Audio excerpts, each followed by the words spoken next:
distinguished delegates, friends, and members of the press, both the ones on site and both the one connected through our streaming line.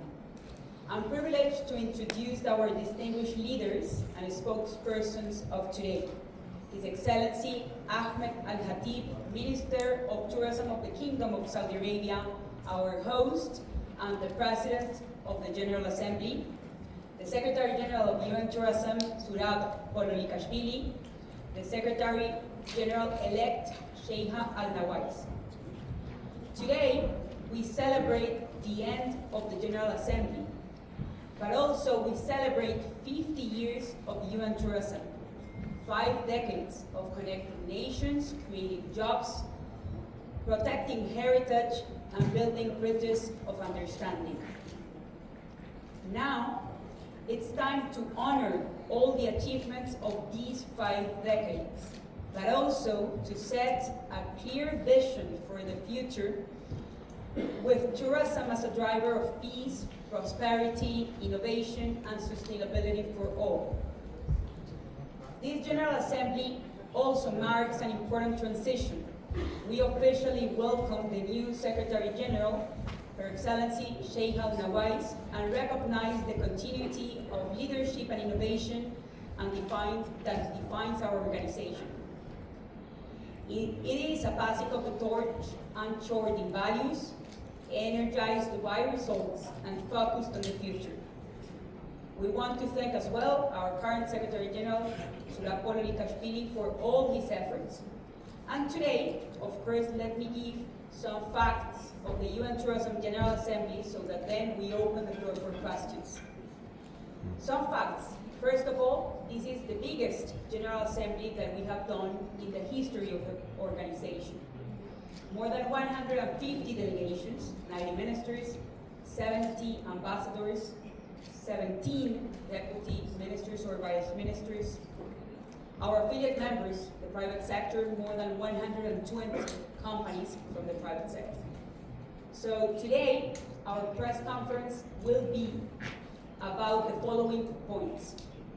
First point, appointment of the Secretary General for the period 2026 to 2029. Second point, the decision of the General Assembly to open a new regional office for Asia and the Pacific in China.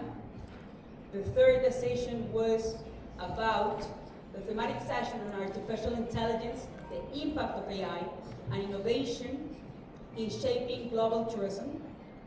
The Riyadh Declaration on the Future of Tourism. The next editions of the World Tourism Day in the Americas next year, El Salvador, and 2027 in Cabo Verde. The institutionalization of the Africa-Americas Forum for South-South Cooperation, and the next General Assembly's venue or host, which be in the Dominican Republic in 2027. So, without further ado, it's my pleasure to open the floor for questions. Please introduce yourself, the media you represent, and who you want to address. Thank you.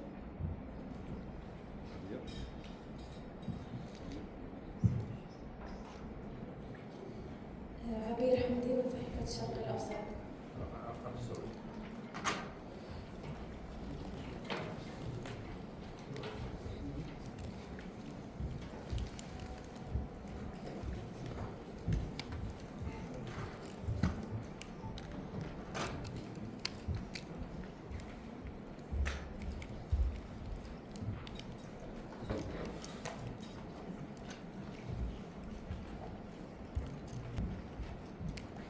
معالي وزير السياحة أحمد الخضير.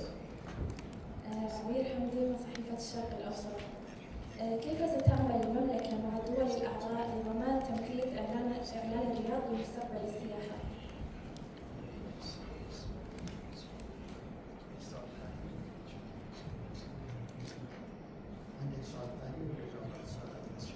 عندي سؤال للأمين العام شيخ النويس. كونكم أول شخصية عربية تتولى منصب الأمين العام لمنظمة الأمم المتحدة للسياحة، ما أبرز الأولويات التي ستركزون عليها خلال المرحلة المقبلة. شكرا جزيلا. Is there a live translation? Is there a live translation here? Yes. Okay. Yes. I can address the question in Arabic. Yes, perfect. Thank you. Yeah. شكرا عبير على سؤالك. يعتبر اجتماع الجمعية العامة لمنظمة السياحة العالمية 26 مقام في الرياض خلال الفترة الخمسة أيام الماضية هو الأكبر في المدة التنفيذية للتعليم. الحمد لله. وكانت أجندة الأعمال مهمة جدا. تم استقرار فيها مقترح ساوث تو ساوث وجنوب لجنوب، وإقرار زيادة الكونتريبيوشن للدول الأعضاء 2%، واختيار مقر الاجتماع القادم، وتأكيد ترشيحات الدول الأعضاء في المجالس التنفيذية الأقاليم الخمس، وتأكيد بالإجماع على بيان الرياض. والخبر الأهم كان اختيار أول رئيسة للمنظمة في تاريخ المنظمة الشيخة المنيس الله يوفقها لقيادة المنظمة خلال الفترة 2026 إلى 2029. الملاحظ في اجتماع الجمعية هذه إنه كل القرارات تمت بأجواء إيجابية جدا، وهذا يؤكد على قدرة الدولة المستضيفة المملكة على التنسيق والعمل المشترك خلال فترة الأشهر الماضية مع الدول الأعضاء لضمان السماع من الدول جميعها والنظر في تصويتها وضمان تنفيذ مقترحاتها، مما سهل على اجتماعنا خلال اليوم أمس اليوم إلى تأكيد كل القرارات الموضوعة على اجتماع الجمعية. فيما يخص بيان الرياض، بيان الرياض يعتبر خارطة الطريق للمنظمة خلال الفترة القادمة، وستعمل الدول الأعضاء من خلال المجلس التنفيذي، وسوف تعمل مع الأمين العام خلال الفترة القادمة والأمين العام خلال المستقبل إن شاء الله بعد 26 على ضمان تنفيذ بيان الرياض. بيان الرياض يؤكد على أهمية الاستدامة، ويؤكد على أهمية الربط الجوي، ويؤكد على أهمية جذب الاستثمارات، يؤكد على أهمية تطوير وتدريب العناصر البشرية، لأنه نتوقع أنه هذا القطاع يخلق 90 وظيفة إضافية خلال ال10 سنوات القادمة، ومن المتوقع أن يكون في عجز 40 مليون وظيفة حسب آخر تقرير صدر عن وزارة السياحة في المملكة العربية السعودية، مما يؤكد أهمية الاستثمار، جذب والاستثمار في الكوادر البشرية.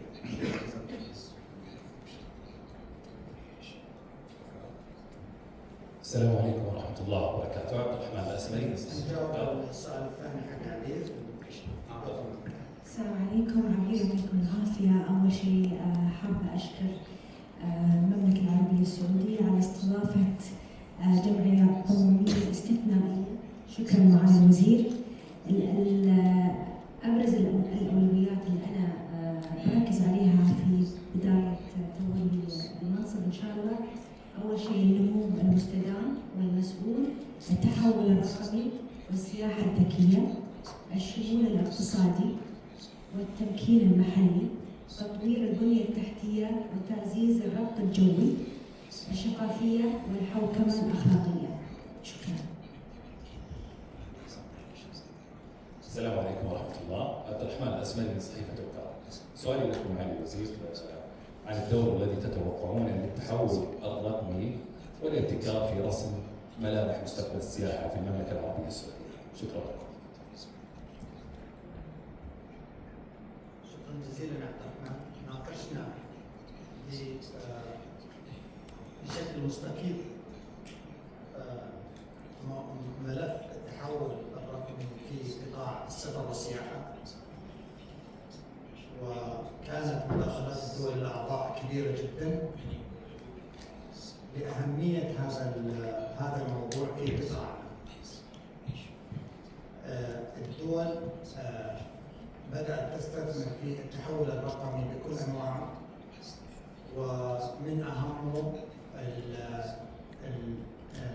Artificial Intelligence الذكاء الاصطناعي. واتفقنا أننا كدول أعضاء نعمل على التحول الرقمي في بعض الخدمات في رحلة الزائر التي لا تتطلب تدخل العنصر البشري، أو التي ممكن أن تقوم بها الآلة نيابة عن العنصر البشري. على سبيل المثال، إذا وصلتم إلى المطار فيفضل إنه يصير فيه الأجهزة اللي تعمل لك فيس ريكوجنيشن بدل ما موظف الجوازات يطابق صورتك مع الجواز. هذا يسهل لك الدخول، يسرع عملية الدخول بدل الانتظار في طوابير طويلة في نقطة تزعج السائح. ولكن نحرص على بقاء العنصر البشري لخدمة السائح، سواء كسائق للمواصلات أو كموظف في الفندق في الاستقبال أو كمرشد سياحي. السياحة اتفقنا أن السياحة هي عمل تواصل بشري بين الشعوب. لما يسافر إنسان من بلد إلى بلد مهم جدا أنه يتعرف على ثقافة وتاريخ هذا الشعب، ومن أهم العناصر اللي يتعرف على ثقافة وتاريخ هذا الشعب هو العنصر البشري. ولذلك إحنا راح نتحول ونستخدم التقنية في ما يتطلب أننا نستخدم التقنية، وراح نحرص حرص كبير على الحفاظ على العنصر البشري فيما يتطلب أو يحتاج العنصر البشري لنقل ثقافة أي شيء.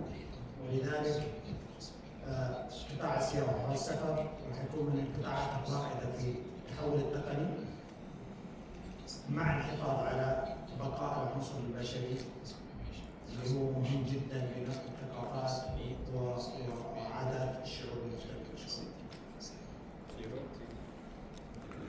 Yes, hello, I'm Theodore Kumelis from TravelDailyNews. I saw the Riyadh Declaration is mentioning very important issues regarding the sustainability, AI transformation or education. But UN Tourism also is advocating peace through tourism. And nowadays there are a lot of issues around the world with wars happening or trade wars. How these issues are affecting and impacting tourism globally, and what can be the role of UN tourism to address those issues and achieve towards the target of peace actually through tourism? Thank you.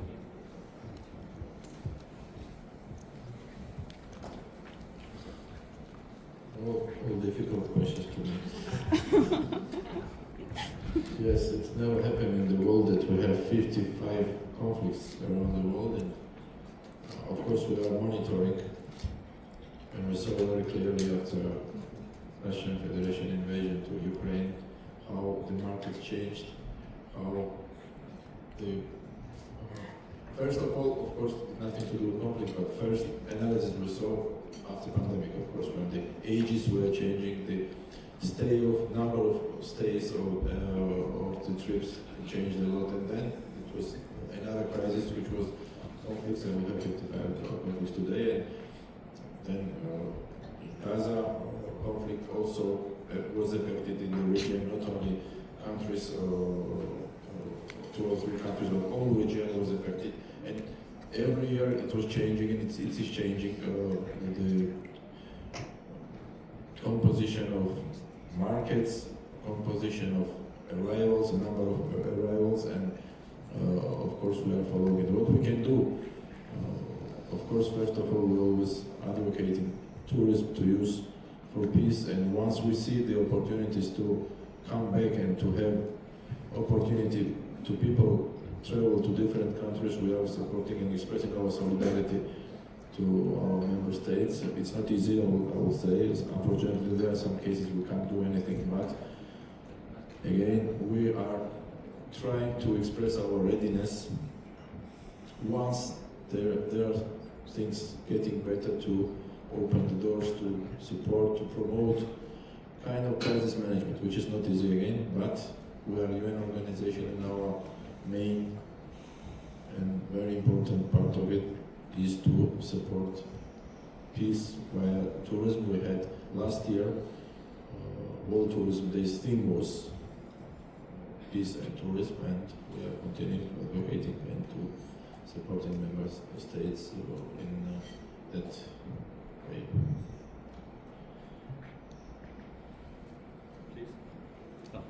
Hi there. My name is Yusuf Basil from Travel and Tour the World. And hi there. Thank you very much. My name is Yusuf Basil from Travel and Tour the World. Congratulations for the appointment of the new position. And my question is for you, Sheikh. We've seen in Europe new wave of over-tourism protests that are happening in Spain and Italy and across Europe. Residents are demanding real relief. So with the Riyadh Declaration, you guys have encouraged redirecting visitors to emerging destinations. But what concrete tools or steps will the UN Tourism provide to help overcrowded cities implement meaningful measures, and how they can basically help the, let's say, the other destination, the emerging destination, from investing in providers so they can basically attract more visitors? Thank you for the question. I think the UN Tourism has already started great initiatives when it comes to the best tourism village. It's a program which certifies rural villages and small destinations within big destinations to promote them,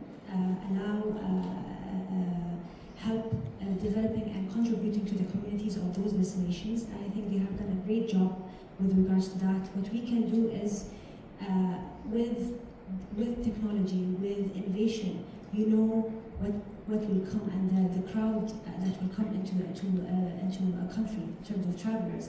And for us to manage to have a better crowd management systems, we need to see how we can propose or advocate or suggest areas where we can ask destinations and governments to empower themselves with those tools, and see how we can instead divert the crowd of travelers to new destinations and emerging destinations like the best tourism villages.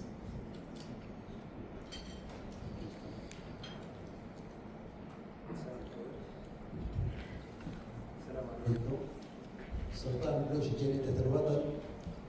سؤالي لمعالي الوزير أحمد الخطيب، من خلال هذا الاجتماع الناجح بجميع المعايير وما تم تداوله خلال اجتماعاتكم في الأيام الماضية لحين صدور بيان الرياض، ماذا ينتظر السياحة في المملكة العربية السعودية في السنوات الخمسة القادمة؟ وأيضا سؤالي الآخر للأستاذ زوراب الأمين العام لمنظمة المتحدة للسياحة، ما هي أبرز نتائج وإنجازات هذا المؤتمر؟ وأيضا السؤال الثالث والأخير للأستاذ الشيخ المنيس، أولا نبارك لك هذا الفوز. ماذا ينتظر قطاع السياحة من وصول الأستاذ الشيخ إلى منصب الأمين العامة، وبماذا تعد؟ شكرا. شكرا جزيلا. قبل ما أجاوب على سؤالك, I'd like to elaborate on the over-tourism because the way we look at it is that in the 40s and 50s, cities used to be built for the residents. Today, we are building cities in Saudi, modern cities, new cities, and we are taking into account both residents and tourists and visitors. And therefore, the cities that was built for only residents, like London, Barcelona, will face challenges with the over-tourism. Last year, the whole population of Greece is 12 million. 36 million people visited Greece. 3 times of its population. Means we have to manage the existing cities by trying. Tourism is not bad. Tourism brings jobs, brings spend. But we really need to, as a mayor of these cities, need to start to think about how many visitors I'm going to receive in the future. They will continue to receive a lot of visitors because city like Barcelona is well-known brand. Paris, Barcelona, Riyadh, Dubai, etc. Those are branded cities. They receive millions of visitors every year. For example, 100 million visited France, almost 80 million stayed in Paris only. These are big cities, attract millions of tourists. And if we expect the 1.6 billion traveled in 2024 will double in 2035, 2040, means this city has to be ready to adapt. بالنسبة لسؤالك الله يسلمك للخمس سنوات القادمة، احنا في المملكة العربية السعودية أطلقنا استراتيجية السياحة الوطنية في 2019 و 2019 حققنا اللي هي نقطة البداية تقريبا 60 مليون ساعة، 11 مليون من الخارج ويتضمنون اللي قادمين للعمرة والحج، والبقية تقريبا من 50 مليون من الداخل. وضعنا 100 مليون هدف ل 2030 وحققنا 116 مليون السنة الماضية الحمد لله. السنة الماضية وصلنا إلى 30 مليون من الخارج، يعني 11 مليون أصبحت 30 مليون وتقريبا 80 مليون من الداخل. هذا رقم قياسي كبير جدا. حققنا تقريبا 300 مليار 286 مليار انفاق. هذا الانفاق يصب في الناتج المحلي وخلقنا تقريبا وظائف كثيره. رفعنا الهدف المستهدف من 100 مليون الى 150 مليون باي 2030 ان شاء الله ب 2030. 50 مليون من الخارج و100 مليون من الداخل. وهذا ال 50 مليون ان شاء الله اذا وصلناها وان شاء الله بنوصلها الخطط الموضوعه بتمكين الموضوع من القياده وعلى راس مسلم سيدي ولي العهد الله يحفظه.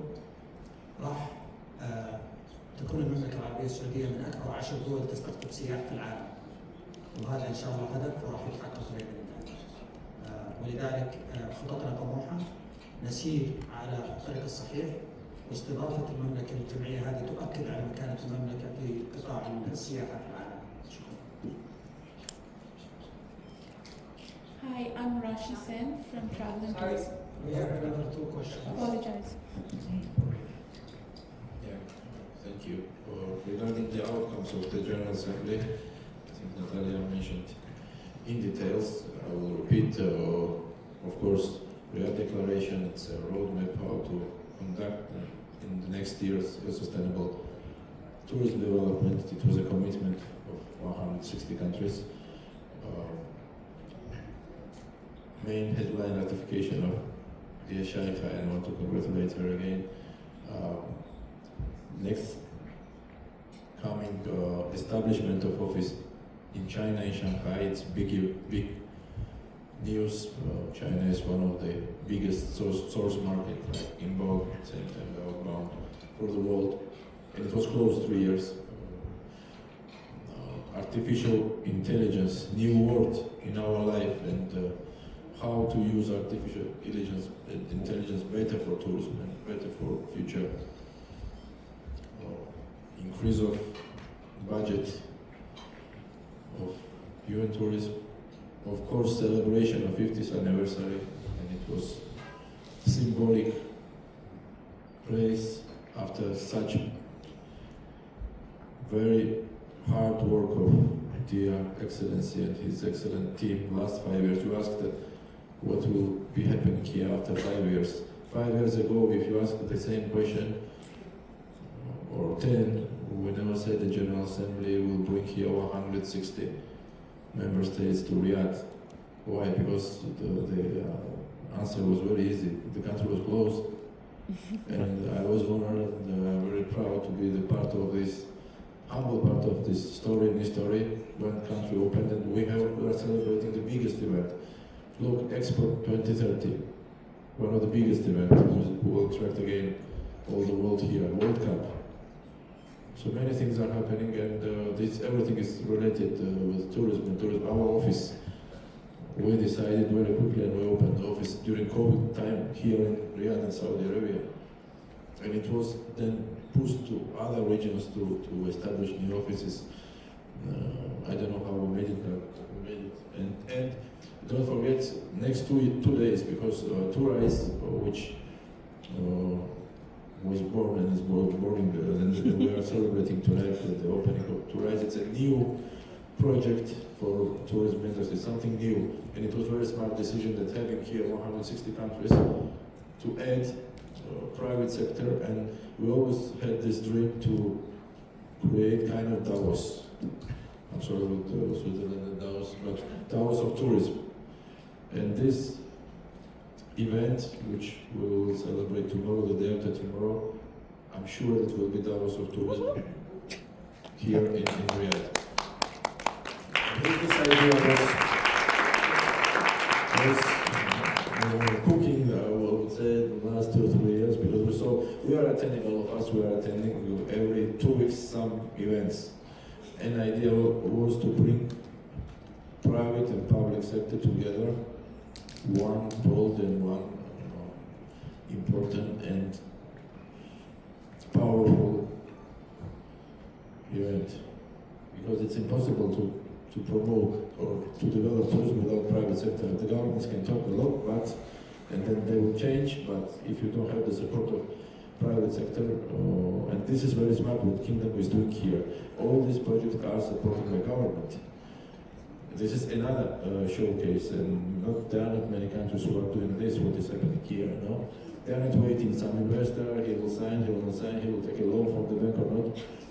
Everything is going straight, and that's why this train will never stop. We see it. I've been here every year, every trip I'm coming, it's like day and night from airport.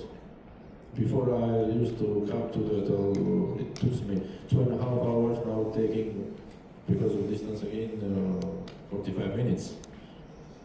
From the plane in the car, not like a secretary general, I'm telling like a tourist. In 15 minutes I'm in the car. And all of us, we can try it. You will get a taxi in 15 minutes.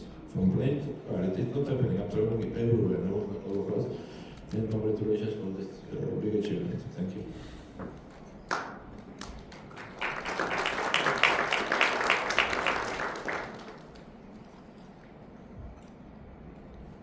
آخر سؤال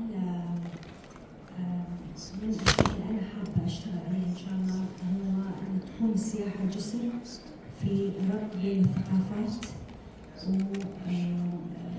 وتحاول أن تجيب تجارب جديدة للسائح. وطبعا من أهم الأشياء اللي هاي التجربة بتساعد فيها أن هي بتخلق فرص عمل حق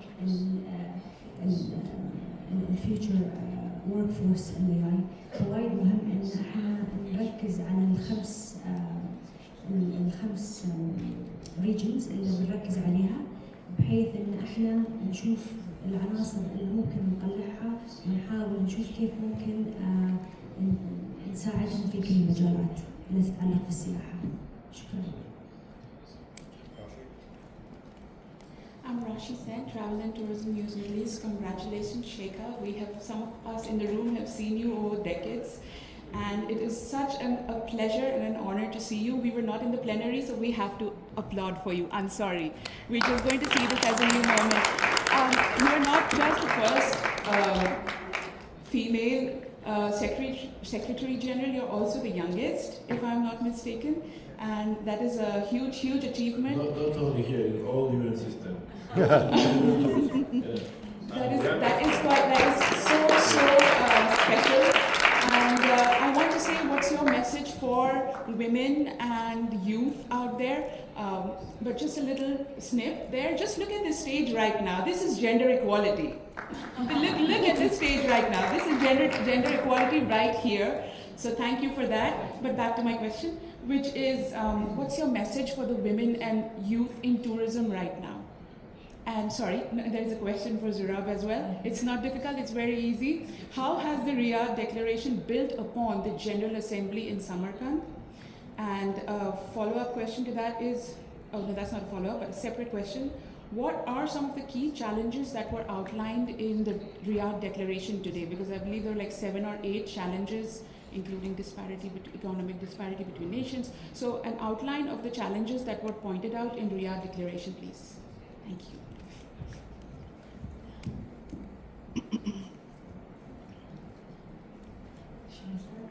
Rasha, thank you so much. Thank you for that. It's a profound honor and a privilege to be able to represent so many women in this leadership role. I think my message is with dedication, with passion, with commitment, with hard work, you know, things like that will always pay off. So no matter, you know, how difficult it is, you have to, you know, live by your principles, your values, and believe in yourself. And I think nothing is ever impossible. It's very important that you love what you do and do what you love. And I think tourism is something that brings life, simply. You know, I was asked once in one of my trips to Africa, if you were to, explain tourism in one word, what would it be? It's life.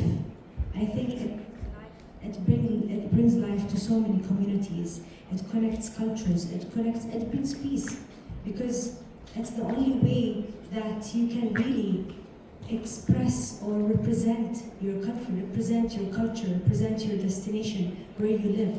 So I think travel and tourism is a great industry. I invite a lot of the younger generation to love it, because it's a way of expression. This General Assembly allowed me to interact with a lot of liaisons who've been interacting with a lot of ministers, and they do it with passion, they do it with love, because they represent the Kingdom of Saudi Arabia. You know, they represent their culture, they represent their values, and this itself is a great message to many countries that came to Saudi Arabia for the first time to experience it. So what better representation and what better example can they give to those countries? Thank you. First thing I would say that we men have to be careful, because very soon we will be in minority. And these ladies are talking so much about gender balance that I see that all the time, I see around me and around everyone are all the ladies, Your Excellency, I'm not, look, gender equality is becoming a huge topic, but I think we complement one another. I think we cannot do, we cannot do by ourselves, so. And Riyadh Declaration, again, it's another commitment of countries. It was discussed, and all these 3 days we were talking, it's not idea of 1 or 2 countries. And it's the process to support sustainable development. You know, we don't want always, and we are trying to have or leave some legacy from this kind of big meetings and days of work, and all the points of this declaration are transparent, is there, and again, these are the points of our working plan for next years, and priorities are the same more or less now: digitalization, education,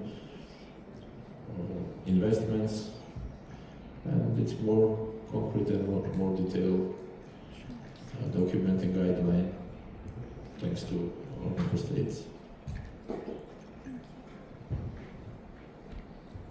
Can I have one more? Assalamu alaikum, Nada Turki with Arab News. We were wondering, with the focus this year being on AI-powered tourism, how is the UN tourism tackling making this technology more accessible and providing support for countries that lack that infrastructure? Maybe Natalia, you can. As I mentioned, it's something new for us as well, and that's why it's very important, the participants, and to know how the countries are developing. There are for the moment, there are not many countries who are investing in the future of two of them and leading countries are next to me, which is Saudi Arabia and United Arab Emirates. They started to invest to create the hubs and centers, which is something new for all the world. And in the next 2-3 years, we will see that the hubs and brains of EA, how to do things for less developed countries, will be conducted from here. And this is a very smart decision to invest. And we're talking about quite big investments to attract the know-hows from, and we all know that where the most developed these skills are in the United States and Singapore, and this is something new for all of us. And now we are going to implement these skills in tourism industry, because I don't want to say so strong, but nobody cares to implement and to support member states in that part of the development. And it was a very smart decision again to make like a main topic of these days and discussions the promotion or to development of the aid. Thank you very much, dear Minister, dear Secretary General, dear Secretary General-elect, for your time, commitment, and leadership in tourism. Dear journalists, thank you with your commitment as well to amplify the message of youth tourism. With this said, we conclude this amazing journey, and thank you again.